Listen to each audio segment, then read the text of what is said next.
Bonjour et bienvenue sur ma chaîne, très heureux de vous retrouver. Aujourd'hui on va parler de camping-car park, comment ça marche et surtout on verra que les choses sont pas aussi simples parce qu'effectivement il y a beaucoup de critiques et je tenais un petit peu à faire le point sur, sur ces aires qui en tous les cas sont beaucoup utilisées dans certaines régions.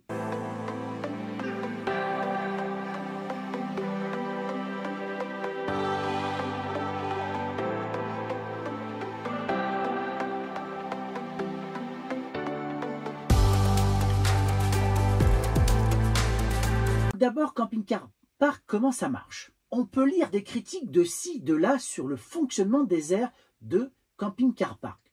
Ce que l'on constate, c'est que les reproches révèlent bien souvent une méconnaissance du système utilisé par l'entreprise. Donc là, je vous explique vite fait comment faire pour entrer chez eux et vous verrez que ce n'est pas très compliqué. Il faut une carte, certes c'est le reproche qu'on lit très souvent. Cela dit, une fois que vous l'avez achetée, cette carte est valable à vie. Oui, vous la gardez tout le temps avec vous. C'est ce qu'on appelle le pass étape. Il coûte 5 € une bonne fois pour toutes. Donc, ce n'est pas très élevé comme somme et c'est vite amorti, surtout si vous êtes un camping-cariste averti et que vous en faites depuis très longtemps.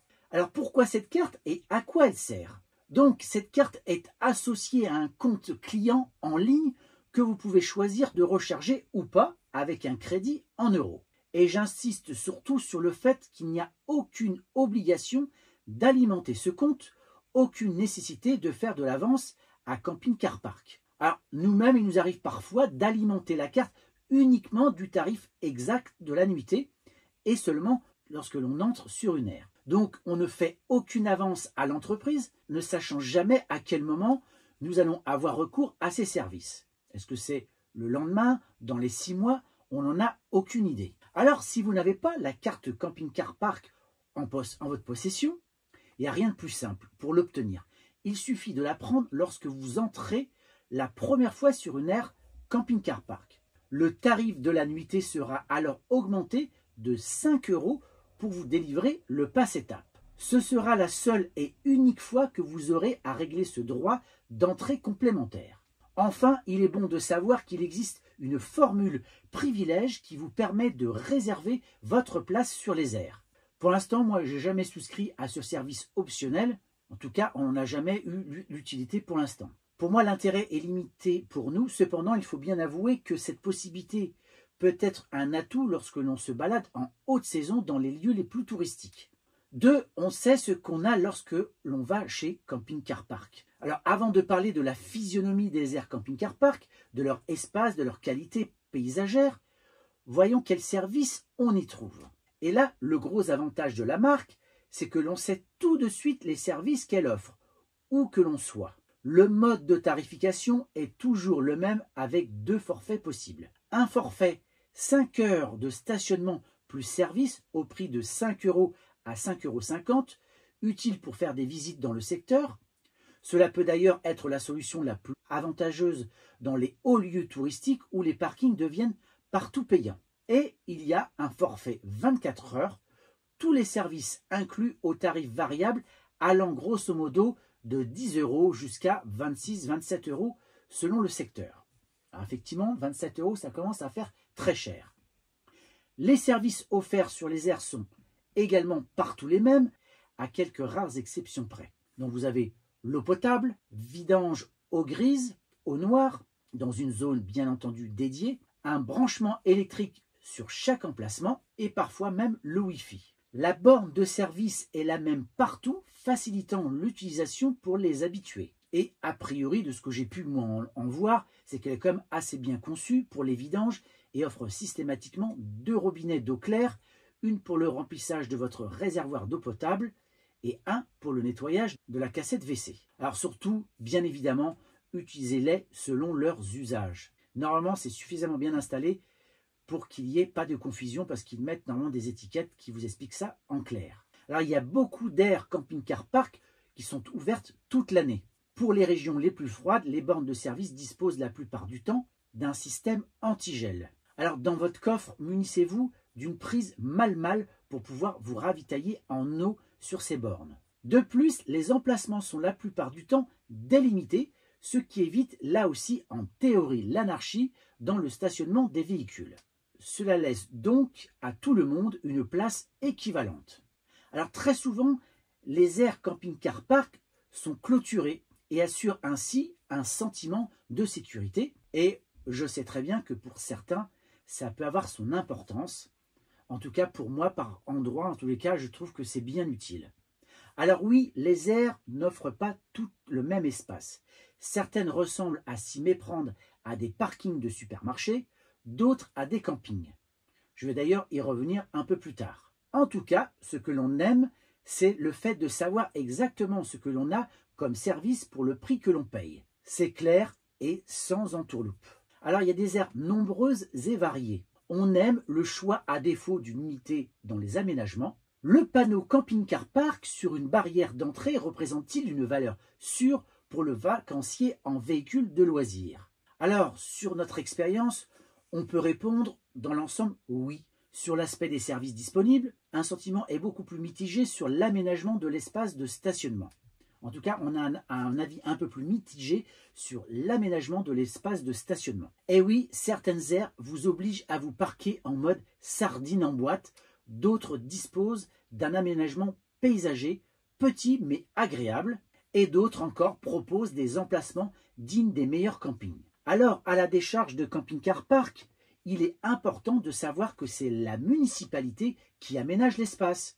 Donc si le stationnement collé serré ne vous plaît pas sur une aire ou que l'entretien paysager laisse à désirer, ce n'est pas le service client de camping-car park qu'il faut appeler, mais allez vous plaindre à la mairie de la commune. Quoi qu'il en soit, toutes les aires ne se valent pas alors qu'elles présentent un prix à la nuitée sensiblement équivalent. Et je mets un petit bémol sur le sensiblement équivalent. Il vous revient donc de bien choisir parmi la multitude des aires générées par camping-car park. Alors comment faire? Analysez les avis des utilisateurs sur le site camping-car park. Jetez un œil vite fait à l'aire avant de régler votre nuitée.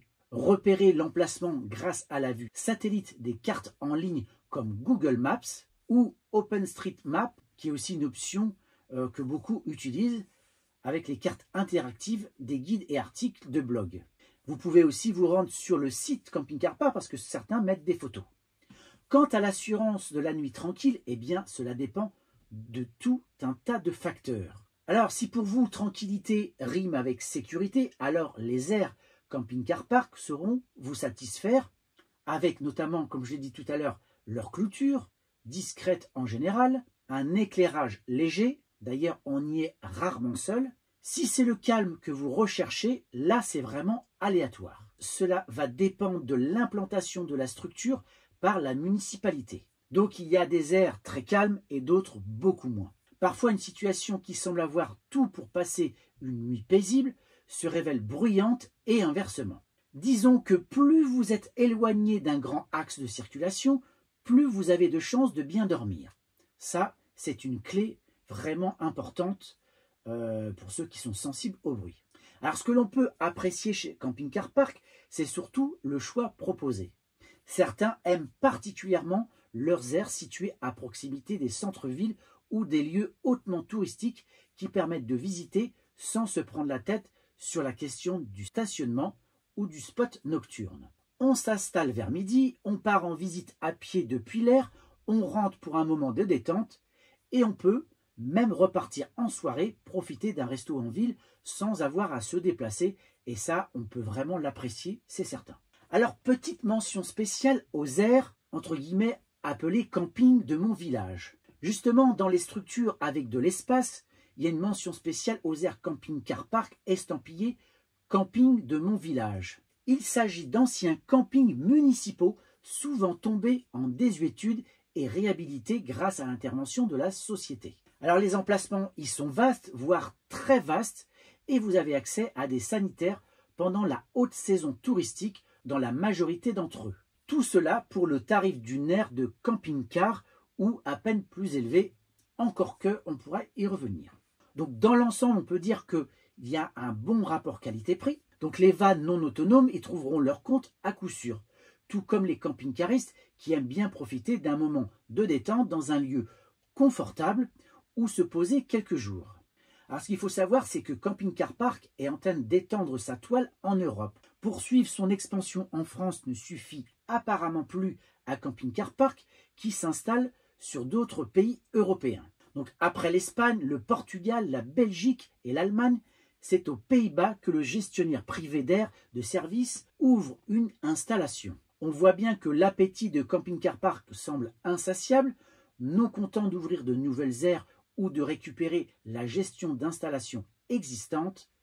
Camping Car Park se lance sur le marché européen. Il y a quelques mois déjà, l'opérateur avait commencé par s'installer en Espagne, au Portugal et en Belgique avant de s'attaquer à l'Allemagne. Désormais donc c'est aux Pays-Bas qu'il prend des parts de marché. Ça commence d'ailleurs maintenant puisque la première installation Camping Car Park néerlandaise a été inaugurée le 31 mai 2024 à Naarden, commune située à une petite trentaine de kilomètres au sud-est d'Amsterdam. Alors va-t-on assister prochainement à un changement de stratégie commerciale chez Camping Car Park? La question mérite d'être posée à la suite de la nomination d'Audrey Barbier-Litvak, la nouvelle PDG de l'entreprise pornicaise qui gère plus de 600 aires et campings en Europe. Décriée par certains, appréciée par d'autres, une chose est certaine, c'est que Camping Car Park ne laisse personne indifférent, jusqu'aux plus hautes instances qui protègent les droits des camping-caristes en matière de stationnement. Alors, après avoir expliqué un petit peu le fonctionnement de Camping Car Park et les avantages, vous verrez qu'il y a aussi des critiques et des gros coups de gueule à l'égard de cette société. Alors, la CLC et Camping Car Park ont de nombreux désaccords qui ne peuvent pas se régler tant que cette entreprise ne modifiera pas sa pratique commerciale. Cette politique commerciale qui déplaît le plus aux associations comme à certains usagers est celle qui consiste à inciter les élus des communes qui créent une aire gérée par Camping Car Park à interdire le stationnement des camping-cars ailleurs que sur cette installation. Et c'est là que le bât blesse. Il y a beaucoup de retours à ce sujet. Plusieurs communes qui ont appliqué cette politique ont d'ailleurs été condamnées par le tribunal administratif, le jugement contraignant les maires à abroger leur arrêté incriminé et à déposer les panneaux d'interdiction de stationner qui visaient les camping-cars ainsi que les portiques éventuellement posés pour empêcher les véhicules de loisirs de pénétrer sur les parkings. Alors vous verrez que de nombreux camping-caristes,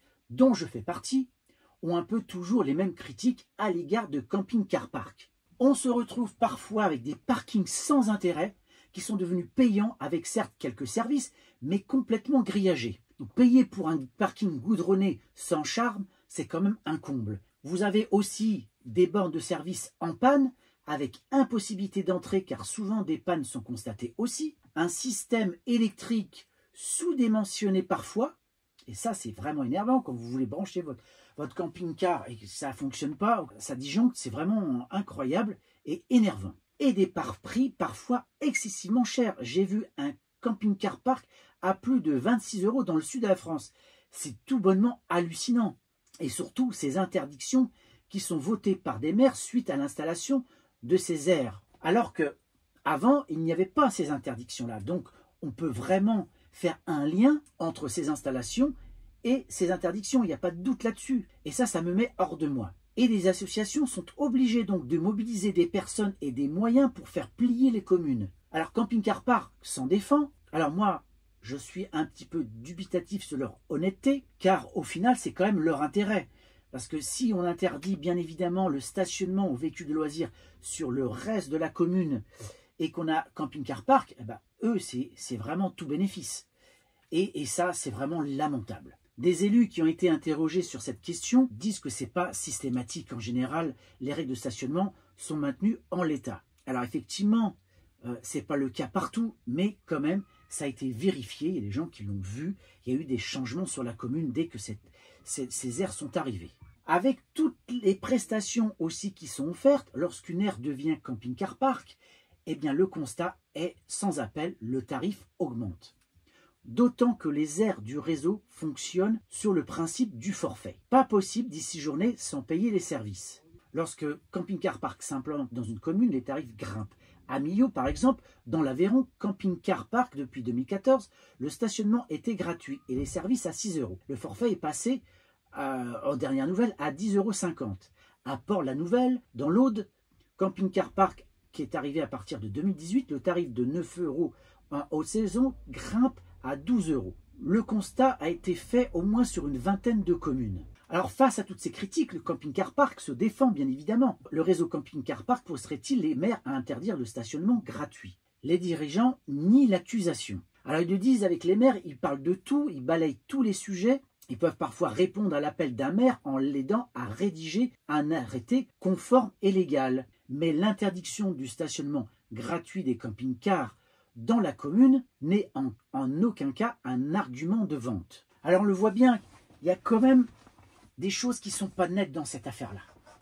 Effectivement, Camping Car Park veut proposer un service qui peut être sur le papier intéressant, proposer des aires plutôt bien aménagées, dans certains cas même super bien aménagés avec des espaces suffisamment grands. Mais quand on regarde les choses d'un peu plus près, c'est pas aussi simple que ça. En tout cas, tout n'est pas rose dans l'affaire. Donc je vous l'ai dit, il y a ces histoires d'interdiction et ça c'est quelque chose qui m'énerve au plus haut point. Et l'autre problématique, c'est quand vous arrivez sur ces aires et qu'il y a plein de choses qui ne fonctionnent pas. Ça aussi, c'est pas normal. Quand vous payez, vous attendez à avoir de l'électricité, quand vous arrivez, de l'eau qui coule, pouvoir faire les vidanges, etc.